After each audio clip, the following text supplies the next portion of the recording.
Now I am telling you the नवंबर का paper pattern of law. अब एक मतलब ऐसा मिथ बोलो या सच्चाई बोलो, जो भी बोलो, पेपर लॉ का लेंदी होता है। ये हमको सबको पता है कि पेपर लॉ का बड़ा लेंदी होता है, लेकिन जो मुझे लगा ना, इस बार का जो पेपर था May 23 का, वो लेंदी से भी बहुत लेंदी था। अब ऐसे पेपर में समझ नहीं आता है लेंदी से लेंदी कैसे। अब देखो,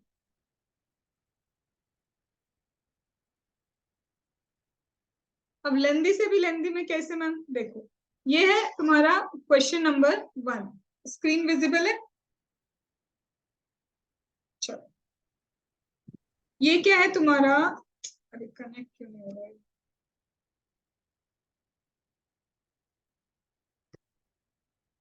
ये है क्वेश्चन नंबर 1। क्या लेंदी था इसमें मैम बताती हूँ। When it comes to question number 1, पहले तो ये क्वेश्चन ही अभी चल रहा है, ठीक है। अब ये देखो, क्वेश्चन नंबर 1 में क्या पूछा, रिक्वायरमेंट 1 2 3 4 5, मतलब एक क्वेश्चन के अंदर 5 क्वेश्चन, ठीक है। कितने मार्क्स का था मैम, लो 8 नंबर का।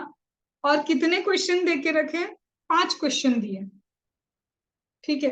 अभी मैं पहले लेंथ की बात कर रही हूँ। फिर मैम बी वाला, क्वेश्चन नंबर फर्स्ट का बी, फिर क्या किया, 1 2 3, मतलब एक क्वेश्चन के अंदर और 3 क्वेश्चन, कितने मार्क्स का मैम, 6 नंबर का।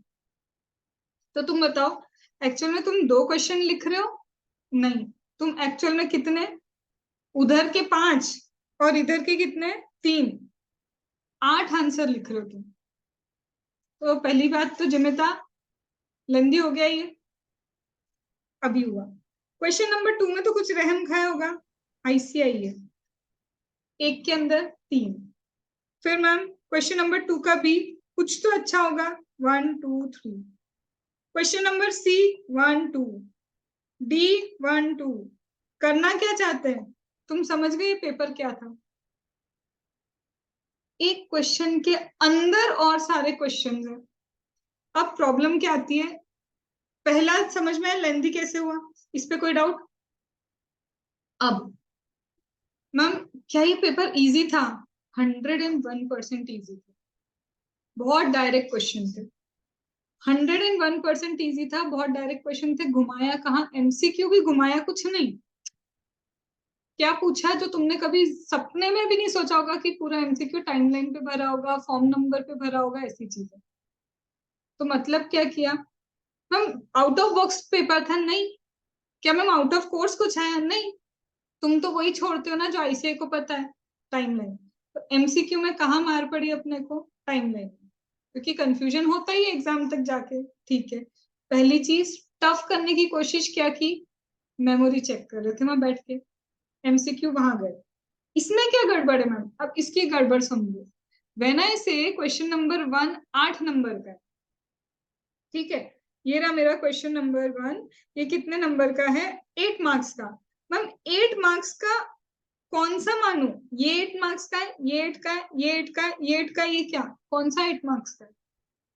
इसका मतलब मैम ये शायद होंगे, ऐसा मैं एजम्पशन ले रही हूँ, इनमें से कुछ 2 2 नंबर के होंगे, तो ये 1 1 नंबर का होगा, ऐसा ही डिवीजन होगा ना, तब जाके तो 8 नंबर बनते हैं। तो जो मैम 1 1 मार्क्स का है, उसमें अगर हमने एक भी मिस्टेक कर दी तो आधे तो मिलने नहीं, मतलब ये तो ऑटोमेटिकली क्या है, एमसीक्यू। तो इसके मार्क्स तो तुम्हें मिलने ही नहीं। 2 नंबर में मैम वो कोई स्टेप मार्किंग देने बैठेंगे क्या, तुम्हें लगता है कि 2 नंबर में वो स्टेप मार्किंग देंगे तुमको। इस बार का लॉ का पेपर जितना इजी था, तुम देखना लॉ में ही सबसे कम मार्क्स है। तो मतलब क्या है, लेंदी किया, इजी किया, बट मार्किंग कैसी, मैं हमेशा ये बोलती हूँ ना, जब पेपर तुम्हें लग रहा होगा ना इजी है, तुम एक बार मार्किंग का तरीका देखना उनका, इसके अंदर इसके अंदर इसके अंदर क्वेश्चन, ऑटोमेटिकली वो क्वेश्चन 2 2 नंबर में कन्वर्ट हो गया, 1 1 नंबर का है वो, एक एक क्वेश्चन। तो 1 नंबर या 2 नंबर के क्वेश्चन में स्टेप मार्किंग नहीं होती, या तो तुम्हारा आंसर सही होगा या तो तुम्हारा आंसर गलत होगा। तो वहां पे चेकिंग टफ होती है। और यही पेपर अगर एनालिसिस से भरा पड़ा होता, ठीक है, तो अगर ये पेपर क्या होता, मेरा एनालिसिस से भरा हुआ था, पता है तुम्हें, ये ऐसे डिवीजन नहीं मिल रहे होते, ये कोई डिवीजन नहीं मिलता तुम्हें, सीधे तुमको क्या मिलता, अच्छी अच्छी स्टेप मार्किंग। तो चाहे वो एसएफएम हो या फिर तुम्हारा लॉ हो, दोनों में ये रूल फॉलो होता है। क्या ये बात क्लियर हो गई? तो अब मैम लिखना कैसे, एक तो इतना सारा, मतलब क्वेश्चन नंबर 1 के फर्स्ट के लिए मैं पहले पूरा प्रोविजन लिखूं फिर आंसर लिखूं, फिर 2 के लिए फिर प्रोविजन लिखूं फिर आंसर लिखूं, 3 के लिए फिर प्रोविजन लिखो फिर आंसर लिखो, मत करो ऐसे। पहले क्वेश्चन पढ़ लिया, तुम्हें पता है उसने किस किस चीजों पे आंसर मांगा है मुझसे, एक साथ पहले पूरा प्रोविजन लिख दो, एक ही बार में, एक ही बार में पूरा प्रोविजन अच्छे से लिखो, एक साथ लिखो, और उसके बाद फर्स्ट वाले का according to the provision as mentioned above, ये आंसर है। ताकि क्या होगा, प्रोविजन एक बार में लिखा है, मेरा टाइम सेव हो रहा है।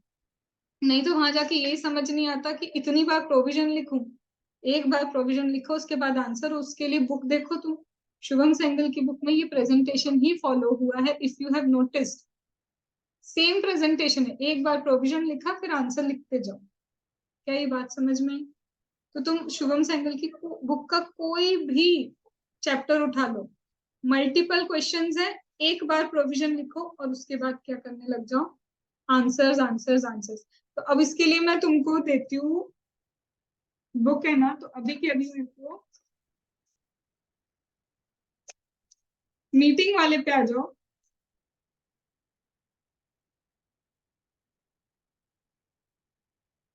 87, 87 पे 44 क्वेश्चन, क्वेश्चन नंबर 44 ऑन 87, और ये स्टार क्वेश्चन है, लिख के भी सॉल्व करना रहेगा तुमको। अब इसमें क्या है, ये सेक्शन नंबर कौन सा है, इसमें सेक्शन नंबर 188 पे ये क्वेश्चन है, that is related party. 3 question पूछे, पहले क्या किया, पूरा प्रोविजन लिखा, फिर उन तीनों का आंसर दिया। 44 वाला अभी मीटिंग किस किस का हो गया?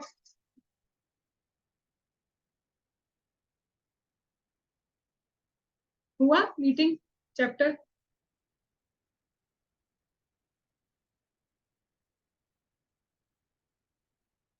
इसको सिर्फ एक बार, फिर एक बार रीडिंग कर लो, एक काम करो।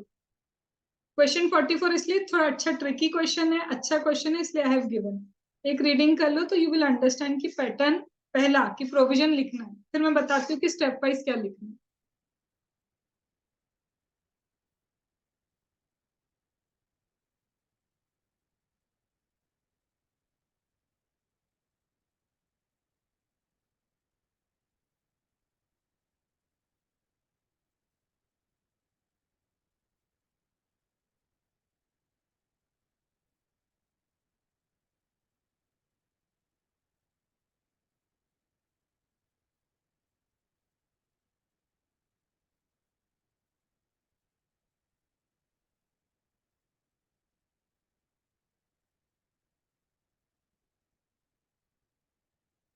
हो जाए तो बताओ।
कर लिया?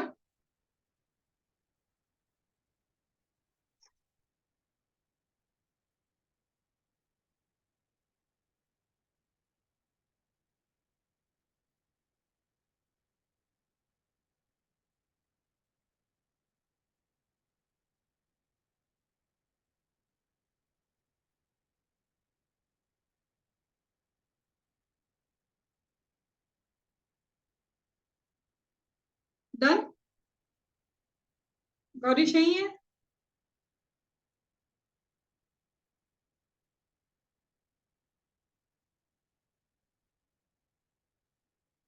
चलो, अब एक चीज देखो, ये मैंने क्या बना के रखा है तुम लोग के लिए, meeting of board and it's power. जिसमें जीवन में सबसे ज्यादा कंफ्यूजन होगा ना, वो यही है। अच्छे सेक्शंस ही यहाँ से स्टार्ट होते हैं, 179 से। ठीक है, 179 से सेक्शन स्टार्ट होंगे 192 तक। मैं अगर तुम्हारी जगह होंगी ना, मैं पता कभी भी 173 से स्टार्टिंग करूंगी नहीं, अगर मैंने मीटिंग पहले पढ़ के रखा है तो। ठीक है, मैं क्या करूंगी पता, इधर से स्टार्ट करूंगी। क्यों? क्योंकि जब हम स्टार्टिंग करते ना किसी भी चीज की, जोश तो बिल्कुल उधर, तो वैसे ही सेक्शन से चालू करूँ ना, जो पता है कि आईसीआई को पता है कि हम छोड़ के जाते हैं और जो इम्पोर्टेंट है, तो मैं रिवर्स में स्टार्ट करती हूँ। And genuinely if I would be at your place and I want to revise something, मैं बोलती हूँ ये नहीं, कोई भी सब्जेक्ट मैं पीछे से क्वेश्चन स्टार्ट करूंगी, मैं पीछे से रिवर्स। क्योंकि मुझे पता है कि जब मैंने शुरुआत की थी ना, एंड तक आते आते मेरी हालत हो गई थी टाइट, और मैंने उसको निपटाया है बस। तो अब इधर से स्टार्ट करो, ताकि तुम इसको ढंग से कर लो। जो तुमने शुरुआत में ढंग से किया था वो अभी भी याद है, क्योंकि शुरू के क्वेश्चन इजी ही होते हैं। ठीक है, तो टिप नंबर 1, अब जब भी अगर आप रिवाइज कर रहे हो या लर्न करना स्टार्ट कर रहे हो, तुम शुरुआत से नहीं करोगे, लास्ट पेज से फर्स्ट पेज पे जाओगे। ये सबके लिए, और फॉर एनी सब्जेक्ट। एफआर में क्या करोगे, लास्ट से क्वेश्चन स्टार्ट करना, सॉल्व करना और फर्स्ट पे आना। ठीक है, दूसरी चीज, जिनका एक बार एफआर हो गया, लॉ हो गया, जो भी हो गया, specifically if I talk about law and audit, अब पहले प्रोविजन नहीं पढ़ोगे, पहले क्वेश्चंस करोगे और क्वेश्चन के बाद उससे रिलेटेड प्रोविजन, ताकि दिमाग को पता चलता जाए इस टाइप के क्वेश्चन आते हैं। Tip number 2। थर्ड, अब मैम इसमें क्या कंफ्यूजन था, इसमें सबसे भारी कंफ्यूजन ये, सब में सब में सब में सब में सब में सब में सब में सब में अप्रूवल है, और किसी में अप्रूवल है सिर्फ बोर्ड रिजोल्यूशन का, किसी में स्पेशल रिजोल्यूशन भी चाहिए, बोर्ड रिजोल्यूशन भी चाहिए, किसी में सिर्फ ऑर्डिनरी चाहिए, किसी में ये चाहिए, किसी में कोई अप्रूवल नहीं चाहिए। मतलब सारा की सारा क्वेश्चन का एरिया कहाँ है, अप्रूवल। तो मेरे को लगा कि ये जरूरी था, तो आई मेड इट। ठीक है, तो ये तुमको क्या करना, प्रिंट निकालना और अपने वॉल पे लगा के रखना, ताकि ये ही वो चीज है जो क्वेश्चन इसी पे आते, अप्रूवल पे। जिस चीज में सबसे इंपॉर्टेंट सब में यही है, तो अप्रूवल ही तो पूछेगा वो बैठ के तुमसे। तो तुम्हें रटा हुआ होना चाहिए, कहाँ ऑर्डिनरी है, कहाँ पे सिर्फ बोर्ड है, कहाँ स्पेशल है, और कहाँ पे दोनों, और कहाँ पे लिमिट बेस्ड है। यहाँ पे अगर लिमिट के अंदर होगे तो बोर्ड रेजोल्यूशन, लिमिट के बाहर जाओगे तो दोनों है। तो ये मेरा रटा हुआ होना चाहिए। ठीक है, अब मैम, अब क्या बचा, अब ये बचा कि मैं स्टार्ट कर रही हूँ मेरा पेपर लिखना। ठीक है, तो सबसे पहले जब तुम पेपर लिखोगे, क्वेश्चन नंबर 1 पे आती हूँ मैं। लॉ के क्वेश्चन नंबर 1, क्वेश्चन 1 मतलब जो तुमने चूज किया है, इट्स नॉट क्वेश्चन 1, जो तुम्हारी चॉइस का फर्स्ट 2 क्वेश्चन है। तो मैंने टॉप 2 क्वेश्चन ले लिए, जो मुझे समझ में आया भाई ये तो बहुत अच्छे से आता है। इसमें लिखने में tip number 1, in respect of economic law,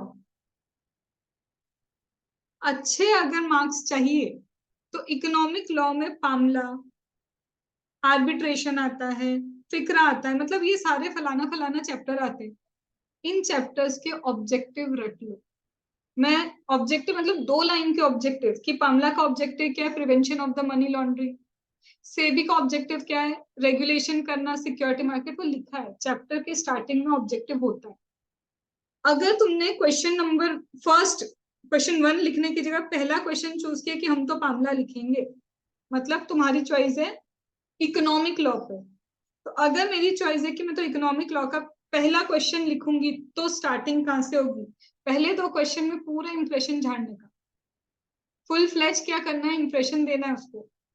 तो मैम 2 बज गई, क्या करें। My highest advice, my strongest advice, पहले के 30 से 40 मिनट में, इससे ऊपर 1 मिनट भी नहीं, इससे ऊपर 1 मिनट भी नहीं, पहले के 30 से 40 मिनट में आप एमसीक्यू ही करोगे। एक बार एमसीक्यू के करके साइड में रख दो। अब एमसीक्यू करने गए, नहीं आ रहा, सोच रहे भाई, जो अब भी नहीं आ रहा तुमको, क्या 5 बजे आएगा वो? वहां पे कौन से ऐसे होश में रहते हो कि लास्ट में करेंगे हमको आ जाएगा? भाई जो अब भी नहीं आया तुमको, वो बाद में भी नहीं आने वाला। वो ऐसे कंडीशन में जो पता ही है कि कुछ नहीं आ रहा, तो वहां बैठो, छोड़ के मत आना उसको। अब बैठ के करो इनी meeny miny mo, who has come to know, आ गया सी, जय राम जी। क्योंकि कुछ लॉजिक पता नहीं, कोई कॉन्सेप्ट पता नहीं, छोड़ने से अच्छा है एक बार तो तुक्का लगा लो, क्या पता भगवान तुम्हारी सुन रहे हो और वो 1 नंबर तुमको पास करवा दे। ठीक है, तो इसमें तुमको तुक्का लगाना है। मैम ऐसा क्वेश्चन जो आता तो है बस याद नहीं आ रहा, मैं बोलूं तो भी मत छोड़ो, क्योंकि लास्ट में कोई टाइम नहीं मिलने वाला। ये वहम होता है कि हमें लास्ट में टाइम मिलेगा। 2 1 मिनट सोचो, 2 मिनट 1 मिनट सोचो सोचो सोचो, नहीं आ रहा, पेंसिल से ही तो टिक करना है, टिक कर दो जो तुमको लग रहा है। मैम पेपर लिखते लिखते याद आ गया, तो पेंसिल से ही तो किया है मेरे भाई, रब करो, सही कर लो उसको। समझ में आया? मतलब ये जो टाइमलाइन मैंने दी है ना, इससे 1 मिनट भी अगर तुम्हारा एमसीक्यू पे ऊपर लगा, पक्का तुम उधर कोई क्वेश्चन छोड़ने के लिए रेडी हो गए हो। तो 30 to 40 मिनट्स एमसीक्यू डन। और मैम जो आते हैं, पक्का पता है ये ABCDEF जो भी है हो गया सब। तो भाई 30 नंबर में से मैं मानती हूँ 15 वाले तो तुमको आते ही आते, पक्का आएंगे। तो हो गया ना, पहले के शुरू के 30 मिनट्स में छोड़ो, 15 नंबर भी नहीं आते हमको तो 10 नंबर यूं ही आ गए तुमको। तो क्यों रिस्क लेना? शुरुआत में मैंने 10 नंबर 30 मिनट में डन कर लिया। अब मैम मैंने 2 क्वेश्चन चूज किए, टॉप प्रायोरिटी के ये रहे मेरे 2 क्वेश्चन, अब उनका क्या करें? अब लिखना स्टार्ट करते हैं। अगर मैं मानती हूँ तुमने इकोनॉमिक लॉ लिया है, सबसे पहले क्या करोगे? और ये सिर्फ 2 क्वेश्चन में करना, तीसरे में ये झांकीबाजी नहीं चलेगी, नहीं तो हमारी झांकी निकल जाएगी दूसरे अटेम्प्ट के लिए। ठीक है, पहले क्या करना है? सबसे पहले लिखोगे रिक्वायरमेंट, सिर्फ रिक्वायरमेंट ऑफ क्वेश्चन, मतलब क्वेश्चन पूछ क्या रहा है। हम पूरा पूरा लिखने बैठेंगे नहीं। अब जैसे क्वेश्चन नंबर 44 तुमने पढ़ा, उसमें क्या लिखा है? Legal position of contract between फलाना फलाना, जो भी लिखा होगा, सिर्फ क्या लिखोगे? रिक्वायरमेंट ऑफ क्वेश्चन क्या है? Legal position. मतलब उस सामने वाले को ये दिखाओ कि तेरे को पेपर उठाने की जरूरत नहीं, मैंने सब यही लिखा है, लीगल पोजीशन ऑफ फलाना फलाना जो भी है, जो पूछा है बस एक लाइन लिख दो। फिर आ जाओ किस पे? Fact of question. पूरा पूरा क्वेश्चन लिखने बैठेंगे नहीं, जो पूछा है ना उसने, लीगल पोजीशन से रिलेटेड तुम्हें जो जो चीजें क्वेश्चन के फैक्ट लग रहे, क्वेश्चन कॉपी नहीं होता इसमें, वो फैक्ट प्राइवेट कंपनी पे तो ये एप्लीकेबल ही नहीं होता। तो this is a private company given in the question for which contract का position has been asked. Example ले रही हूँ, तो मतलब मैंने, तुम कोई केस सॉल्व कर रहे हो तो फैक्ट्स हो गए ना, तमाम सबूतों, तो वो ये फैक्ट क्या है? सबूत, तुम्हारे फैक्ट्स। ठीक है, फिर ये तमाम सबूतों को तुमने किससे लिंक करना है? प्रोविजन। अब यहाँ पे तुम प्रोविजन लिखोगे, और प्रोविजन उतना ही जितना इसकी रिक्वायरमेंट है। ठीक है, प्रोविजन उतना ही जितना क्या है इसकी रिक्वायरमेंट है। और शुरू के क्वेश्चन में ही ये झांकी मंडप होगा अपना, बाद में नहीं करना। फिर प्रोविजन के बाद एनालिसिस, कि हमको ये प्रोविजन ये बोलता है और फैक्ट के अकॉर्डिंग, मतलब क्वेश्चन में जो दिया है कि ये तो प्राइवेट कंपनी है तो उसके अकॉर्डिंग ये तो एप्लीकेबल नहीं होना चाहिए, और लास्ट में आ जाएगा कंक्लूजन। मैम कंक्लूजन क्या आएगा? जैसा ICAI ने क्वेश्चन पूछा है उसी की लैंग्वेज में आंसर। तो ये क्या है? Economic law. अब मैम यहाँ पे जो इकोनॉमिक, ये हो गया मेरा, अगर सपोज करो ये इकोनॉमिक लॉ नहीं, normal other than economic law का क्वेश्चन होता तो ये आएगा पूरा, पहले रिक्वायरमेंट, फिर फैक्ट, फिर प्रोविजन, फिर एनालिसिस, फिर कंक्लूजन, शुरू के 2 क्वेश्चन में बस। ठीक है, लेकिन मैम ये तो निकला हमारा इकोनॉमिक लॉ का क्वेश्चन, तो ये जो है ना फैक्ट, फैक्ट से पहले भी एक चीज लिखोगे, और वो क्या लिखोगे? Objective of law. एग्जेम्पशन लानी है तो ऐसा करना पड़ेगा। ठीक है, तो ये क्या है? अगर इकोनॉमिक लॉ कर रहे हो तो ये प्रेजेंटेशन चाहिए, और अगर इकोनॉमिक लॉ नहीं है तो क्या हट जाएगा? सिर्फ मेरे लिए सिंपली ये वाली लाइन हट जाएगी। अब शुरुआत के सिर्फ 2 क्वेश्चन, पर मैम पता है क्या दिख रहा है, क्वेश्चन नंबर 1 में ही 2 क्वेश्चन, वो 1 2 3 4 है, तो सिर्फ क्वेश्चन नंबर 1 को इतना सजा के कर दो।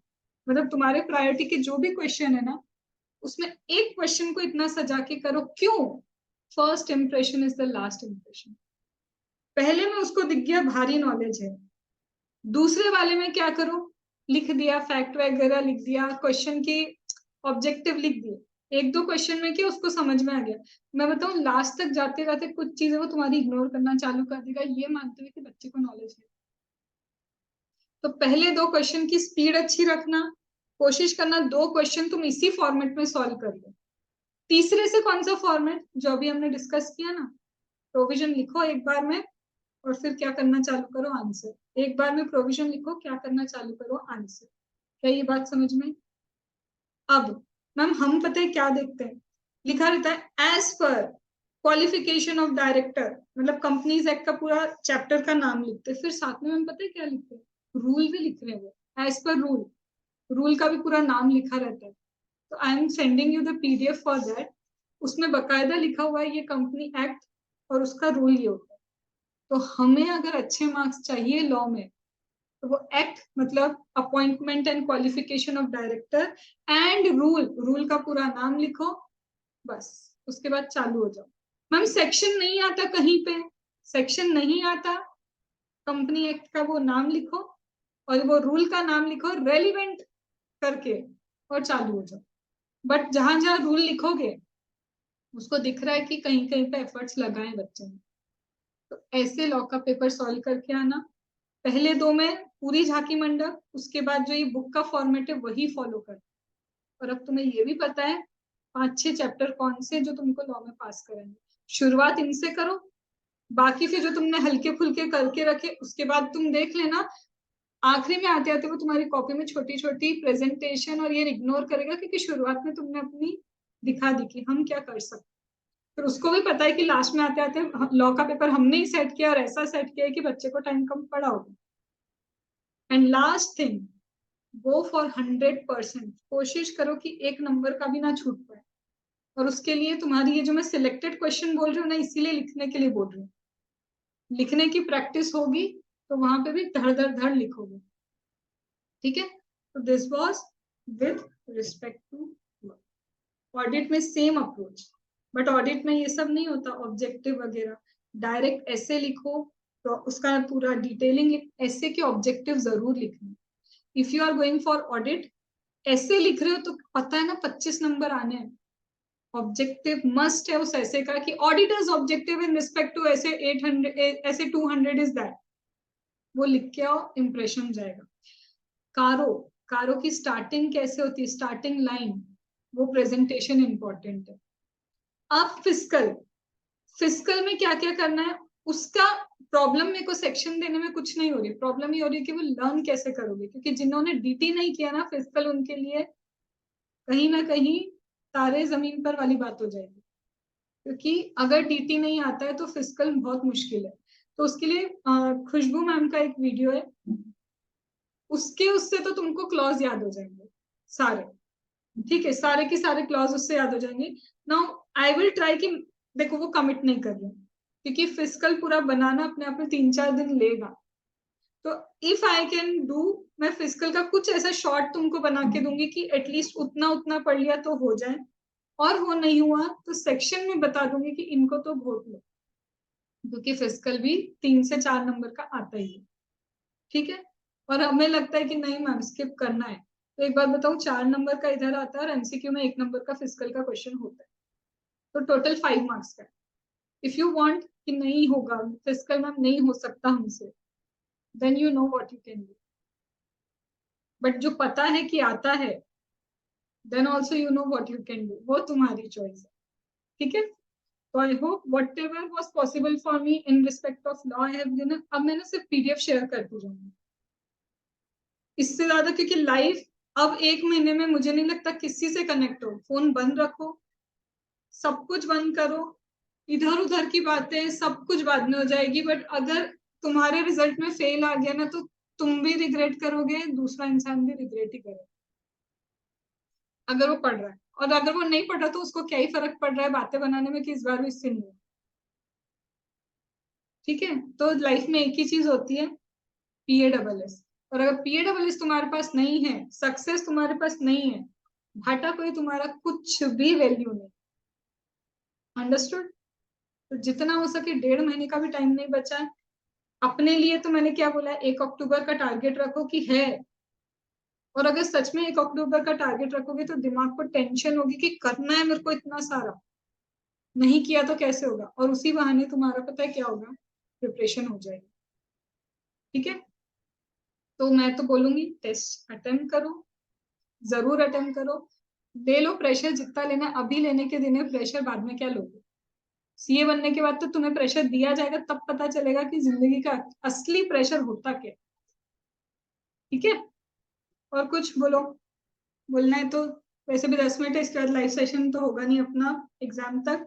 जो होगा मैं ऑडियो के फॉर्म में तुमको देती रहूंगी, वो सुन लेना, तो उससे काम हो जाएगा। बोलो, कुछ बोलना है?